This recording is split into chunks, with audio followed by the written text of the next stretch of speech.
Hello mga kados, welcome back to my channel! Charis, it's me Ja again, and for today's video ay samahan nyo na naman ako sa aking Friday ganap. 8:30 nga ako bumaba mga kados as usual, naglilinis na naman ang mga person. Pagkatapos nga naming maglinis mga kados ay sakto naman talaga na natapos na kami maglinis and then nagising na silang lahat. Sa mga oras na ito mga kados ay gumagawa ako ng pang breakfast ng aking madamdamin. Napakasimple at napakadali lang naman talaga gawin ang pang breakfast ng aking madamdamin dahil sandwich nga lang at tea.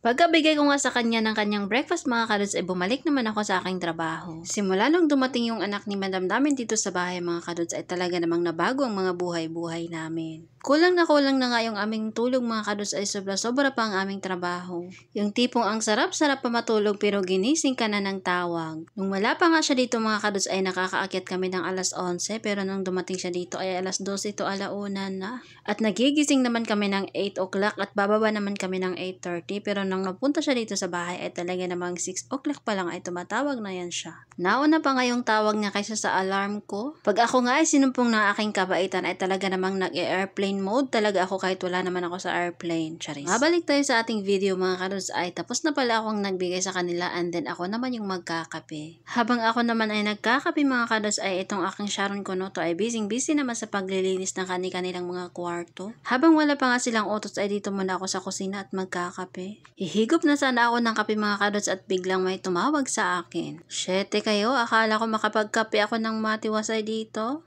Nagpapagawa nga pala ng black coffee yung aking printita mga kadods. Kakatapos nga lang mag-breakfast ng aking printita mga kadods at shahe nga yung iniinom niya. At ngayon ay iinom na naman siya ng coffee. Meron nga siyang dalawang flavor na kape dito mga kadods, isang vanilla at isang Colombia. Minsan mga kadods ay umiinom siya ng puro vanilla at minsan naman ay puro Colombia at minsan naman ay mix. Ang gagawin ko ngayon ay mix. Maglalagay na ako dito ng 1.5 Colombia and 1.5 vanilla. Tapos yung tubig niya naman mga kadods ay sakto lang talagang isang tasa.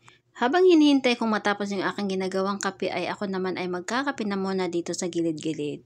Kaya ako nakatatlo-apat na cup na kape sa buong araw dahil hindi ko malalasan kung nagkakape ba ako dahil sa dami ng pinagagawa ko. Minsan kasi mga kadods habang nagluluto ako naman ay nagkakape kaya naman hindi ko talaga alam kung nagkakape ba ako or iniinom ko na parang tubig. Kapag tapos naman ako magluto at wala naman ako masyadong ginagawa ay magkakape na naman ulit ako. At syempre non-stop utos yung mga tao dito sa bahay kaya naman dala-dala ko na naman yung kape ko kung ano yung pinag-uutos nila. Alas 9 ng gabi na nga ito mga kadods pero may bisita pa kaming paparating. Tinatanggal ko muna yung aming mga pinggan na nahugasan na kanina para naman may space ako dito. Inis na nga ako dito sa mga panahon na ito mga kadods dahil biglang may bisita, walang nagsabi. Well, sinabi naman ni Prentita pero alas 9 na at nakabihis na siya. Ready na siya pero ako hindi pa. In this video mga kados ako ay nagkakape dahil tapos na nga akong mag-serve sa kanila. Ang sinabi nga niya sa akin mga kados na pupunta daw yung kasa niya dito ay talaga namang kumaripas talaga ako ng takbo papuntang baba. Dahil nga Biyernes ngayon ay hindi kami nakapaglinis sa buong bahay. Yung sala lang talaga yung nilinis namin kaya naman pumunta talaga ako agad-agad. Sinek ko nga yung baba kong malinis, diba? Malinis naman siya pero may mga alikabok dun sa may mga lamesa at talaga namang nagpunas ako ng very light.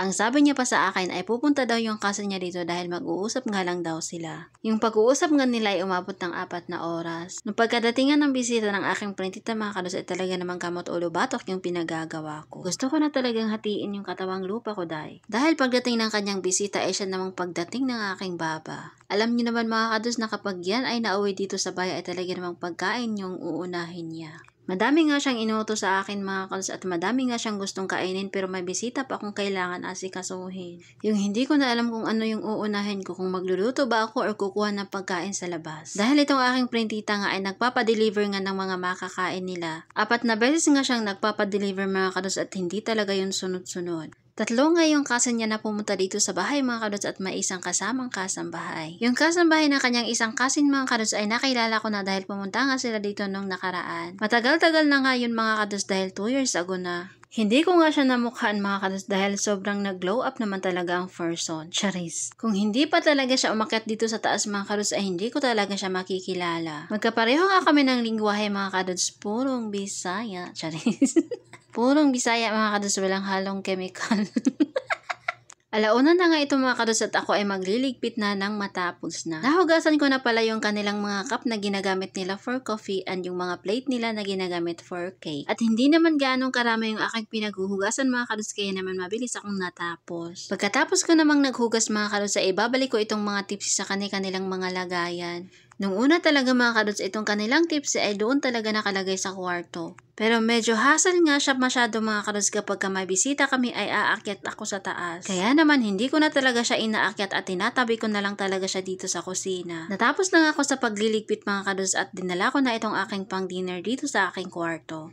Meron nga ako ditong isang slice na pizza mga kadods at kunafa. And that's it for today's video mga kadods. Maraming salamat sa panonood. Bye!